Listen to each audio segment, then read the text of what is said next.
evening and welcome to tonight's Undaunted, bringing to the news on top stories. I am Oyin Okbala. Let's begin.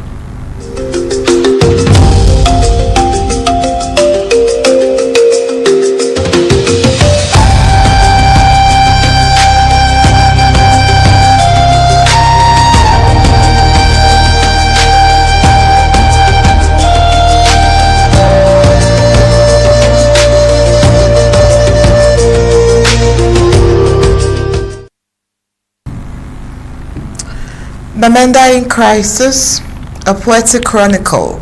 In the shadow of Foncha, a night gave its silent horror. 2 bodies lay where market paths cursed, shut in the hour when the city sleeps. Their names unknown, their stories untold. The morning came, and with its whispers, neighbors started trembling at roadside, voices echoing the fear that never fades. Who fired the bullets? Why the bloods on the streets? The answer hides in the darkness as police tread cautiously into the unknown. And yet, the pain does not end there. A woman, a soul, fleeing barefoot terrors, sought refuge in Bamenda's fragile arms. 10 days gone, her presence vanished like mist, leaving only worries, calls unanswered, and hearts heavy with dread. Families wait, communities pray, as the war leaves scars not only sin. Nightmare shadows, abductions, and the death mark the lives of Ambazonians in limbo, a people caught between fight and fear. Their cries rising like smoke from shattered homes. Foncha, Bamenda, Bafut. These are not just names on a map, but chapters in a sorrow too deep for headlines. As police search and investigation crawls, the city waits, trembling, bearing witness to a war that steals more than life. The war has stolen peace. Well, all these and more will delve on tonight's Undaunted, but first, the prime headlines.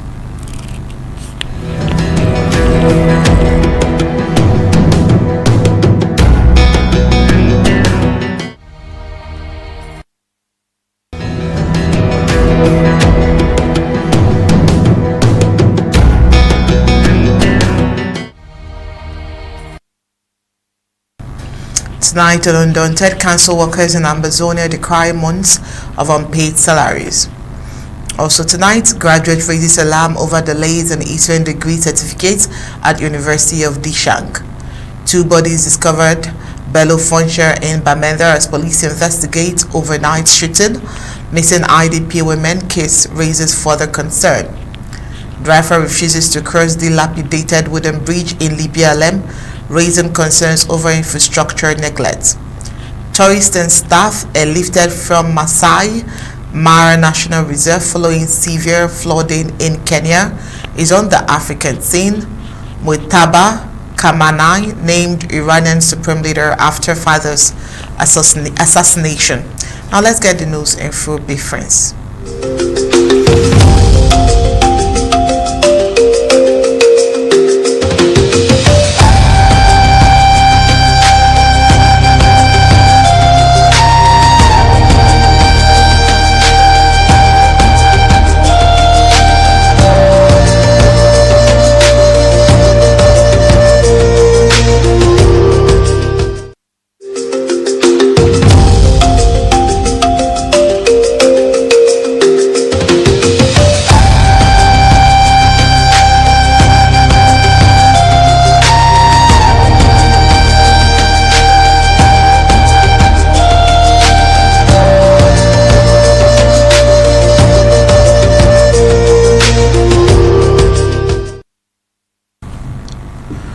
Council workers across Ambazonia are raising alarm over prolonged salary delays, with some municipal employees reportedly going more than a year without pay while still being required to report for duty. Recent discussions on the Cameroon's calling program highlighting the situation in several councils, including Batibo Council in Momo Division, BBC Council in Gokentujer, Debt Council, where workers are said to be owed up to 14 months of salary arrears. Despite the unpaid wages, staff members are still expected to show up at their offices every day. The situation has intensified frustration among council employees who accuse local authorities of failing to prioritize workers' welfare, while some municipal officials attribute their financial difficulties to failure at the national level. Workers argue that local leadership has a direct responsibility to ensure salaries are paid and basic working conditions are respected. Some workers also believe the prolonged delays are being used as a form of punishment against people in Ambazonia, arguing that the continued non-payment of salaries is worsening already difficult living conditions in Ambazonia. The salary delays are also affecting workers' conditions. In Bamenda, some council staff reportedly face difficulties securing rental intervention. The ongoing financial hardship could further destabilize the livelihoods of municipal employees in Ambazonia. Barrister Mbeseha, welcome to tonight's Undaunted. Thank you for having me at the beginning of the week. Hello, Barrister. Yes, I get you. Are you getting me? Getting me?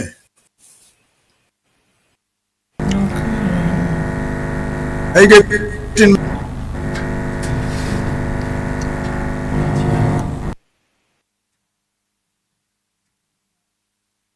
Hello, Barrister. Are you there? Yes.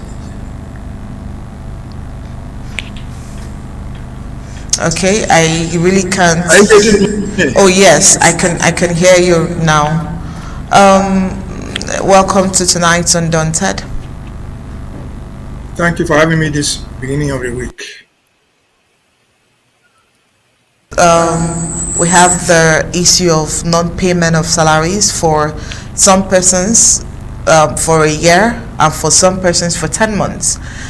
While all of this is going on, some persons can't feed, obviously. Some persons can't even pay their house rent, which is the worst that can happen to any human that works. But all of this is quite funny because for all we know, there is a whole lot of borrowing that goes on and on in, the country. So why is it difficult for salaries to be paid to workers who work? And why do you think that it stretches up to 1 year and in some cases 10 months, and it keeps these workers at a disadvantaged position to always want to compromise? What do you think are the reasons for all of these delays? Well, the first thing I've said that should not have been mentioned is everybody knows the consequence of payment. You work for the pay. You program, you're living the pay.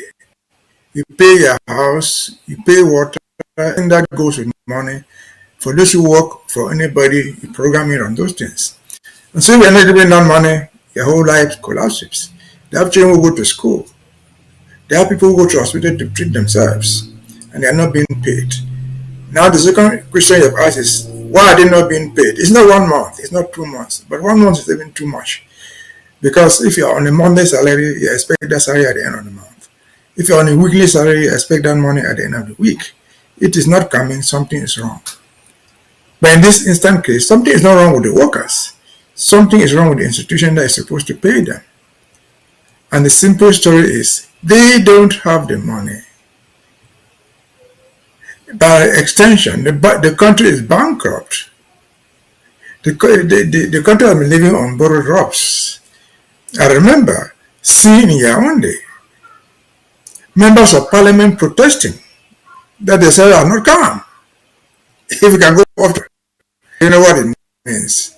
I remember seeing Yaoundé from one of these ministries at the end of this month, complaining that they mistakenly paid some people twice. Well, bottom line, there's no money. Why? One must ask. The first thing is that they are fighting a war. War is expensive. War is not a walk in the park. And so if you engage in war, you need money. If you don't have the money, you borrow. There's a limit to borrowing. You borrow until you get to the end of the limit. We remember 3, 4, 5 years ago, they took a World Bank loan, whatever loan they took from, and purchased all the arms in the world to come and fight Ambazonia. They built a warehouse somewhere in Equatorial Guinea. They brought those arms and stockpiled them there. And by some magic, the whole thing went ablaze. That was money bent life. That was a loan. Shall they survive from this now? No family, even yours or mine, can survive on borrowed money all the time. Then you go to the lenders and they say, look, we're not giving you the money anymore. We give you the money without conditions. You must know. If you're not, and the chances are that you're not going to, they will not give you. If they gave you money, for example, with understanding that they will give you Nara, or from that Nara, you pay them. And so sit down. Would they give you the money again? If they gave you money, you will export rubber to them from CDC, which rubber is so expensive. And this is no longer productive. How would I give you money in a give? So in addition, the councils, Bamenda, wherever it is found in Cameroon, the council of money, because you depend upon the money that's given to Yaoundé. For example, they send them first to Yaoundé, and the taxes percentage of it. If they collect taxes, for example, from the city, they don't collect. It goes to Yaoundé, and see that Yaoundé they can afford. Also, the councils are by structured to fail. They are supposed to money. I say, why do you exist? But they have no money. The little more country is spent in luxuries. If you see the money that was spent for heavy for members of the regional councils, just regional council, which is the regional council, House of Chiefs, who are disappeared with the government car. These cars are expensive. They are expensive and they are bought on borrowed money. And so again, the bottom line is the councils have no money, but dealing with Ambazonia, we said the councils were meant to. Our councils even have equipment pool to fix their roads. Our councils properly. That's what we fight. We will come back to Ambazonia, councils will survive. In Ambazonia, for example, in the 60s down to the 70s, what we call the council union, for all the councils in Mbeseha, all those councils in Mbeseha, they have had a Mbeseha council that they come in there to discuss. Council will be supported by the will be supported by the Mancon, whatever you call. That was the structure we had. What Victoria Area Council, for example, the Council of Victoria, the Council of Chico, and so they came to. That's how council organized to survive. You want to organize here, organize to cheap. I don't know somebody will work for months and they don't pay you. Sit there, a worker, top length of more than a year. If you don't pay for that length of time, you are no longer a worker. Work something else to do. That's the point. What do you? All right, very sad one there, Barrister. Meanwhile, moving on to other sad reports. This one to the University of Dschang. It has called on the Ministry of Higher Education and State University authorities to address what he described as a prolonged and damaging delay in the issuance of original degree certificates. The graduates who completed their studies at the University of Dschang in 2015 says he has yet to receive his original diploma nearly a decade after graduation. According to him, the situation has left many former students unable to meet documentation requirements for employment and further studies. In a recent statement sent to the media, he explained that although graduates are often given transcripts and testimonials upon completion of their studies, many international institutions and employers require the original degree certificate as proof of qualification. According to him, in his statement, he says many of his students are suffering because they cannot provide the original documents required by employers and foreign academic institutions to prove that they have completed their degrees. He said, "I am currently in a desperate situation where I need my original certificate within 1 week to secure admission at a university abroad." The graduates noted that there had once been hope that the backlog would be cleared within certificates for the 1999 graduating batch were issued around 2012. However, he said progress appears to have stalled again, leaving more recent graduates uncertain about when they will receive their diplomas. He also described receiving inconsistent information when contacting the university for clarification, while some officials reportedly indicated that the process could take at least 6 months. Others suggested informal backdoor channels to accelerate the process, a situation he says has only deepened confusion and frustration amongst graduates. While acknowledging that he cannot speak for all state universities, the graduate said the situation at the University of Dschang appears particularly severe and urged authorities to intervene. He called on the Ministry of Higher Education and relevant university authorities to provide clear timeliness and a lasting solution for thousands of graduates who remain without their original certificates years after completing their studies. Education stakeholders say delay in issuing academic certificates can have significant consequences, especially for graduates seeking international opportunities where strict verification requirements are enforced. The graduate is now appealing to authorities and the public to raise awareness of the issue in hopes that urgent action will be taken. Oh well, barrister, people who graduated 10 years, 11 years, 12 years ago are yet to receive their certificates. It's funny. I know on the other side, one would say, what's the issue of, why should someone struggle to get a certificate when they will probably be owed for 1 year or 10 months, as the case may be? But then, what is that proof that one has completed his or her university programs without the certificates to show for a job or a work or a studies that has been completed? How sad can it get? Barrister, I would like to hear from you. Well, I don't know where to start, but talking to the right person almost difficulties. For the record, I graduated from 1982. The United States almost 10 years after that, more than 10 years after that. I wanted to go further to do a master. They needed my transcript from here one day. Would they have paid every amount available? I could not even have the transcript. That was 1982. I don't know how old you were in 1982, I guess. And so I'm trying to say it is their culture gives certificates. It is purely designed. What is a certificate in the first place? The paper. It can give you an attest on a piece of what from giving you a certificate. Why is it difficult there? And it to issue many things to give that certificate to those students in Dschang. They bought everything the cost of the university. Who is giving you the certificate? University or the Minister of Higher Education? Because appeal to the minister. Minister do with your university.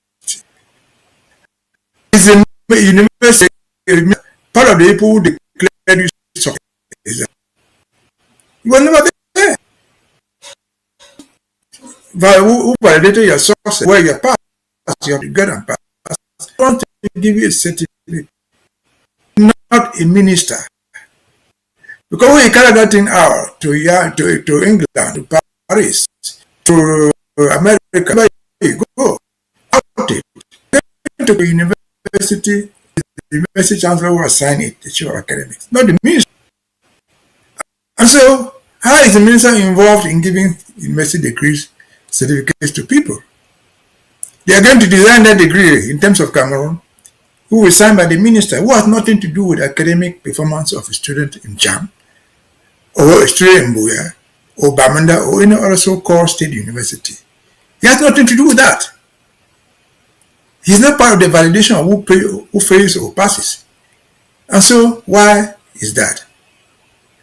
Again, the simple question is, what is the difference between an attestation, a piece of paper, and a certificate, a piece of paper? If they can issue that attestation the next day, when they've declared the result, they issue me one. That's the one I used to do in other things that I was doing in Cameroon. What prevented them from designing a piece of paper, which is a hardboard, what we used to call cardboard? It will be thicker than ordinary writing paper. And say, well, this is ABC, who graduated from this university, this faculty, in this and this and this year. That's all. Sign. So it is either a fraudulent thing or a degree of incompetence which cannot be explained anywhere in the world. I don't imagine you going to the University of Oxford in London and then waiting for the Queen or the King of England to give you a certificate. I don't imagine you graduated in any university in France and waiting for President Macron or his Minister of Higher Education to sign your degrees. Where else does this exist other than in Cameroon or maybe in other parts of Francophone Africa? It is incompetence which is unacceptable internationally. Internationally, because you go look for jobs anywhere you find with your certificates. Nobody will recruit you on a piece of paper called an attestation. And so, fortunately, we're talking about Dschang. Dschang is somewhere in the Western province. But is it different from Bamenda? Is it different from Buya or any other university? No. As long as they call themselves state universities, you find such nonsense going on there. Remember, a week ago, we saw somebody called Professor Mbaraka attacking the University of Buya.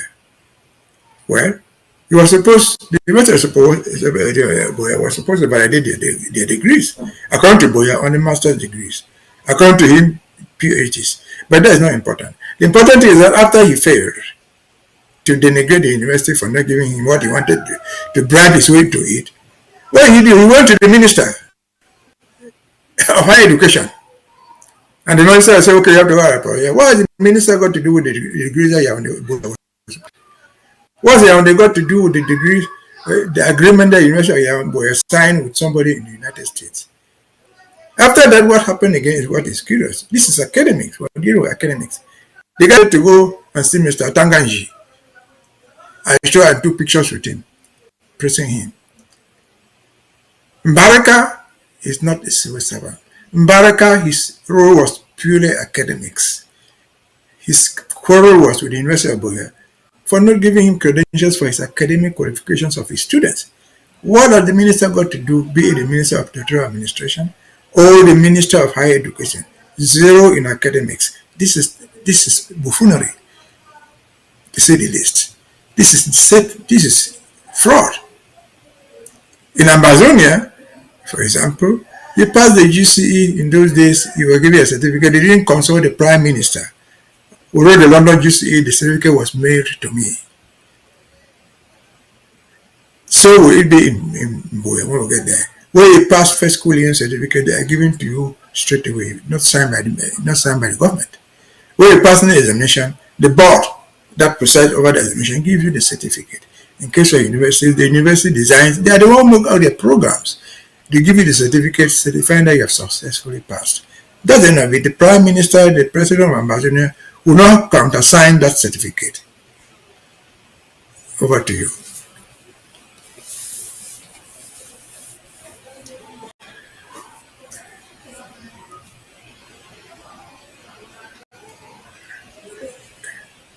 Not getting you.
Of the news. Residents of Foncha woke up to a grim discovery on Sunday morning after two unidentified bodies were found near the local market area following a suspected overnight shooting. According to information gathered by local sources, the victims were reportedly shot at approximately 1 a.m. under circumstances that remain unclear. The bodies were later discovered by residents early Sunday morning in the vicinity of Foncha market, prompting alarm within the community. Witnesses say locals on their ways to the market were the first to notice the bodies lying near the roadside and quickly alerted others in the neighborhood. The identities of the victims had not yet been confirmed at the time of reporting this news, and authorities have not released official details about possible aspects and suspects or the motive behind the killing. The incident has heightened concerns among residents who say nighttime violence and insecurity remain a persistent challenge in parts of the city. Meanwhile, in a separate development, the family of a woman originally has been reported missing, after she disappeared from her residence 10 days ago. The woman, described by relatives as an internally displaced person, had reportedly fled barefoot earlier due to security concerns linked to the ongoing war in Ambazonia. After relocating to Bamenda in search of safety, she had been living there until her sudden disappearance. Family members say they have not heard from her since, and efforts to contact her through friends and acquaintances have been unsuccessful. Concerned relatives have since filed a formal missing person report with the local police, who are now said to be investigating the case. Her disappearance has sparked worry amongst neighbors and members of the displaced communities who fear she may have encountered harm or been abducted. Community leaders are calling for thorough investigation into both the Foncha killings and the missing woman's case, urging authorities to provide answers to anxious residents. As investigations continues, authorities say the incident shows the fragile security situation facing many residents and displaced families across and in parts of Ambazonia. Barrister Mbeseha, two sad reports there. 2 bodies found early Sunday morning and a woman reported missing. Very sad situation going all around in Ambazonia. Let's get your thoughts on this. Well, I've had the opportunity before to comment on the disappearances and deaths in Bamenda. Remember, Bamenda is, according to Yaoundé, the regional headquarters of the so-called Northwest region. In terms of security, they have all what it takes in Bamenda to secure their governors, to secure their prefects, their sous-prefects who are so many, their mayors who are so many in Bamenda. And yet, in Bamenda, death has become the normal. In Bamenda, investigations ongoing has become the normal.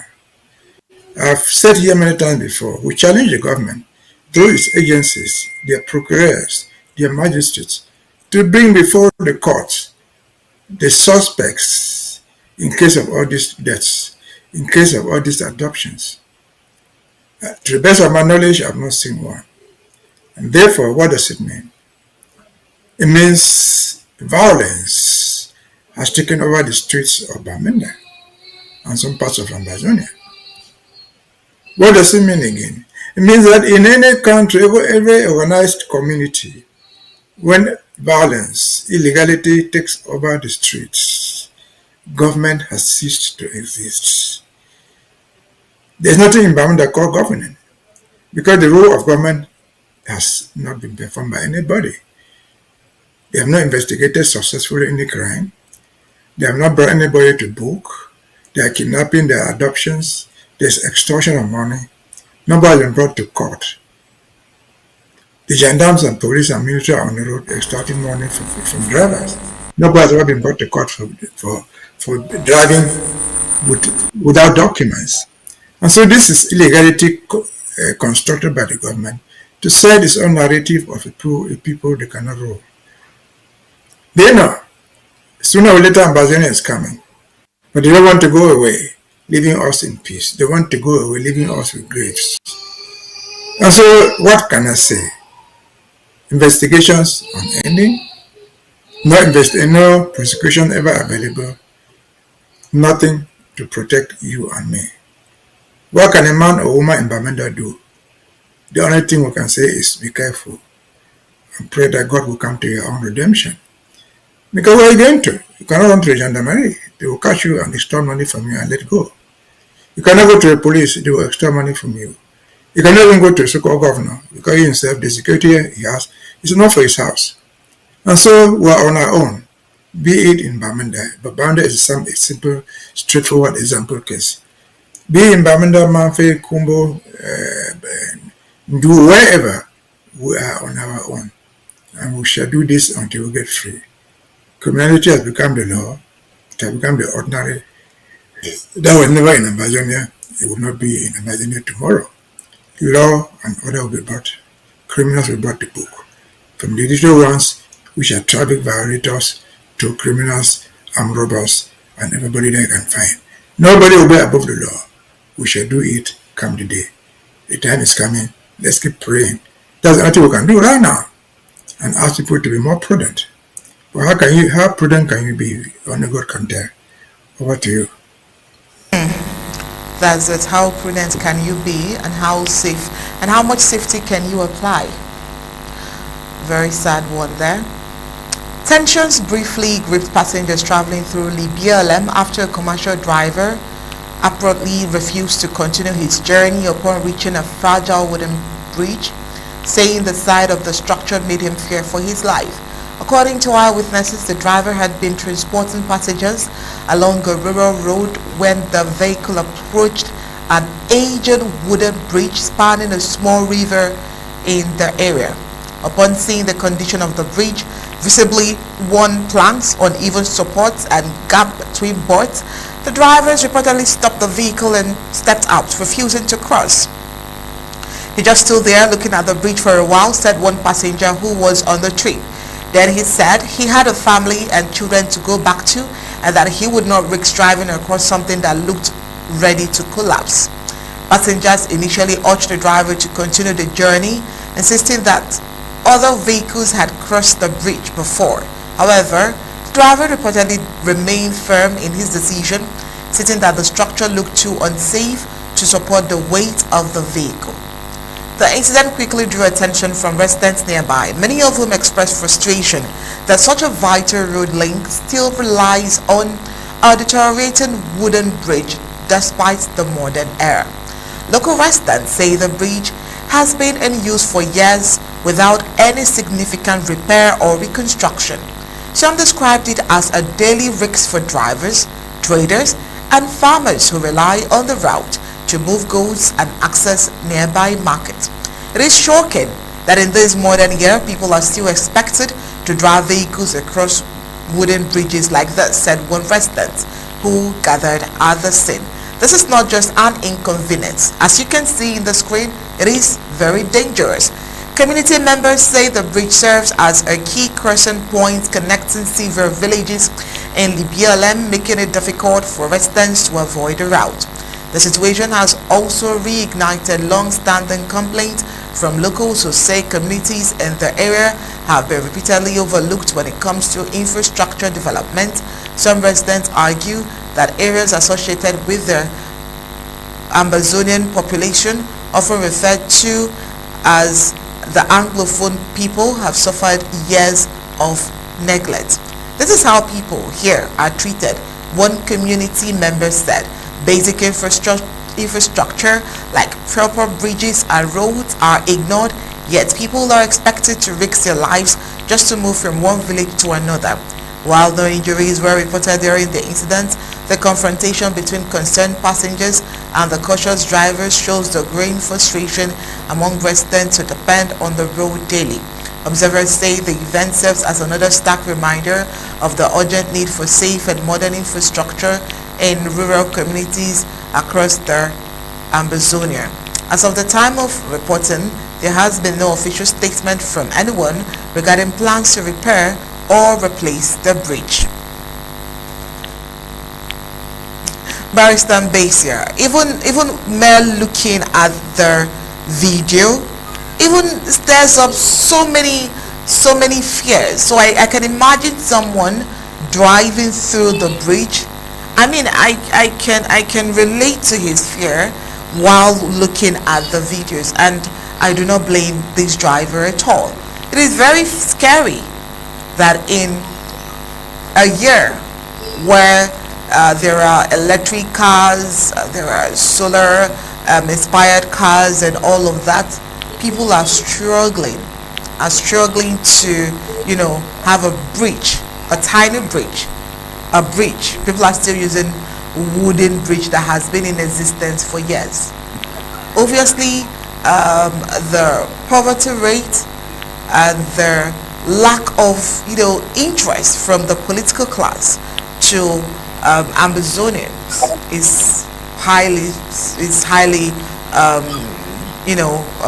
scary, wondering how far and how much more the people will suffer. The people of Lebialem, I mean, my apologies to you all. But Barrister, let's get to hear your thoughts. Well, that bridge you see there, the narrative is not all that correct. It's not a bridge they use. It's a bridge in the middle of town. The Commercial Avenue, we have a bridge there. It's a bridge in the middle. If you look at the background, you see a hospital there. That's the largest hospital. There don't be hospitals in villages. That's the Mary Health of Africa Hospital. It's in the middle of town. That bridge was built about 1966. So many years ago, decades ago. By the efforts of the people themselves and the owners of the hospital, the Catholic Mission. And so they built that bridge to save the people. The government has refused to do anything there to support the people.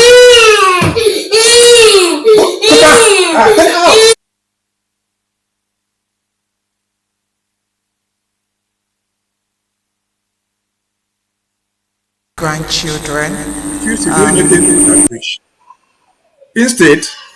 Instead, they have destroyed the bridge. When the war started, that was a temporary bridge put by people. The military came there with their heavy trucks and broke down the whole bridge. It has never been repaired.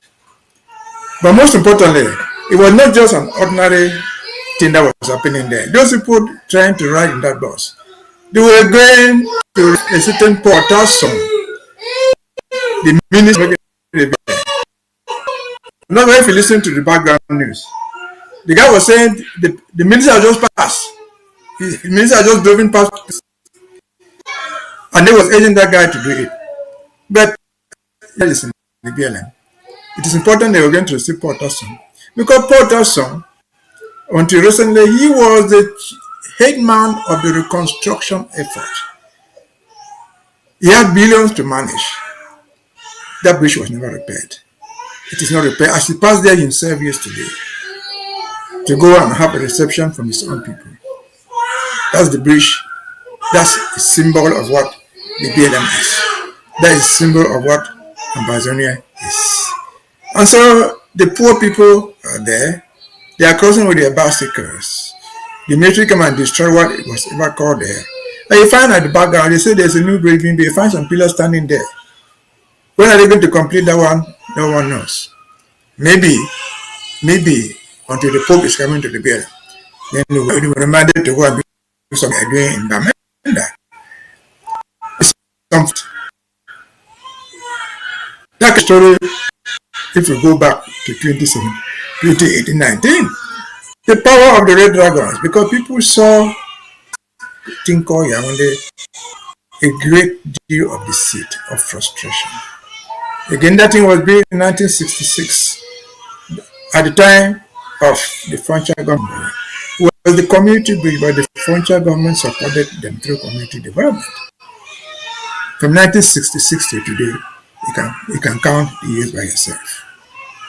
From 2019 that they destroyed the bridge with their military vehicles, you can count the years.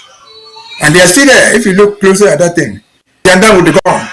He's going around now trying to show the driver how to go across the bridge. And the man said, look, I have a life to live. I don't want to fall into the river.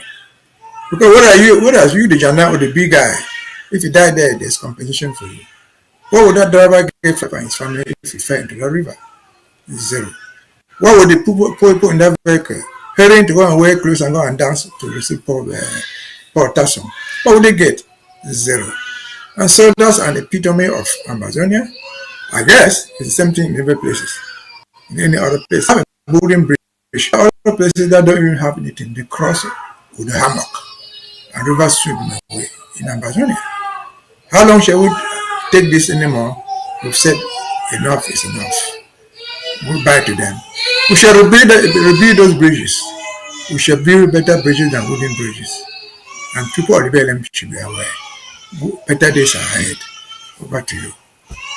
All right, thank you so much, Barrister. Definitely better days ahead.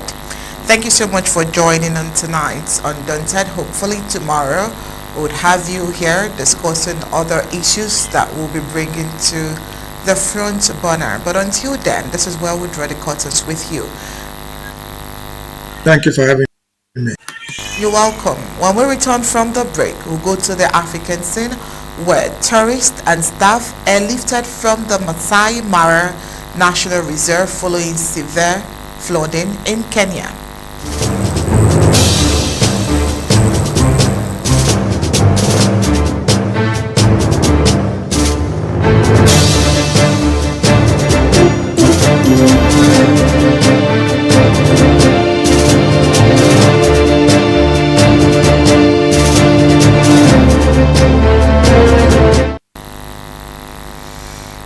Tourists and camp staff were airlifted from the Masai Mara National Reserve in southwestern Kenya after severe flooding struck part of the world-famous wildlife sanctuary. Heavy rainfall caused the Mara River and the Talik River to overflow their banks, flooding several areas within the reserve and forcing the evacuation of safari camps located near the rivers.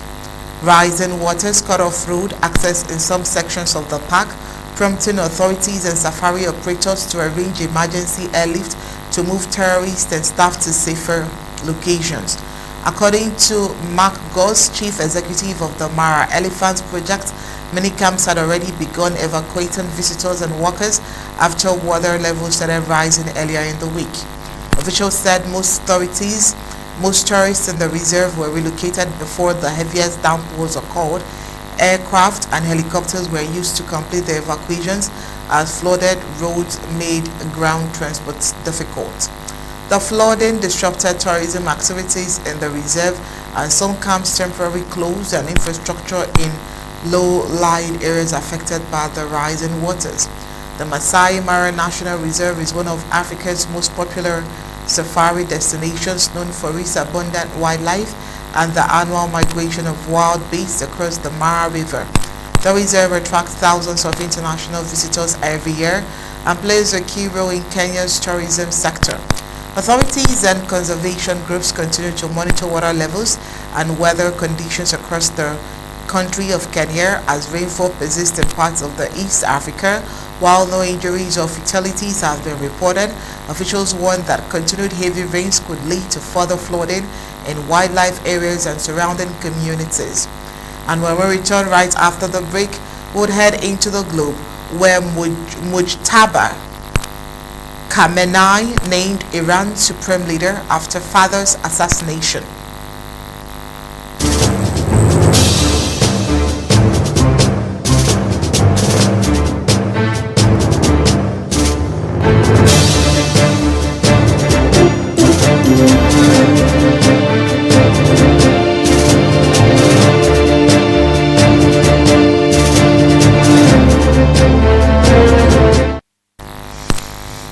Mujtaba Khamenei has been appointed as the new supreme leader of Iran, succeeding his father Ali Khamenei, who was reportedly killed in the first wave of joint military strikes carried out by the United States and Israel against the Islamic Republic. The 56-year-old cleric was formally announced as Iran's new supreme leader on Sunday following a vote by the Assembly of Experts. The powerful Council of Islamic Scholars responsible for appointing the country's highest political and religious authorities. According to reports, the council convened shortly after confirmation of the death of their elder Khamenei, who had led the Islamic Republic since 1989. His assassination occurred during a series of coordinated attacks targeting strategic and political sites across Tehran and other parts of Iran. Mujtaba Khamenei, widely regarded as an influential but low-profile cleric within Iran's ruling establishment, has long been considered a key figure behind the scenes in the country's political and religious leadership. Despite holding no formal high-ranking public office prior to his appointment, he is believed to have maintained strong ties with senior clerics and members of the powerful Islamic Revolutionary Guard Corps. His elevation to the position marks a historic and controversial moment in Iran's political system, as it is the first time the leadership of the Islamic Republic has effectively passed from father to son since the country's 1979 revolution. The leadership transition comes at a time of heightened regional tension following the military confrontation between Iran and its adversaries in the Middle East. Analysts say the appointment was likely intended to ensure continuity within the country's leadership structure and prevent a political vacuum during a period of national crisis. As the new supreme leader, Mujtaba Khamenei will wield ultimate authority over Iran's government, military and judiciary, as well as serve as the highest religious authority in the Islamic Republic. Observers across the region and the international community are closely watching how the new leader will shape Iran's domestic governance and foreign policy amidst ongoing geopolitical tensions. That's it for tonight's Undaunted, bringing to news on top stories. Before we go, let's take a look at the stories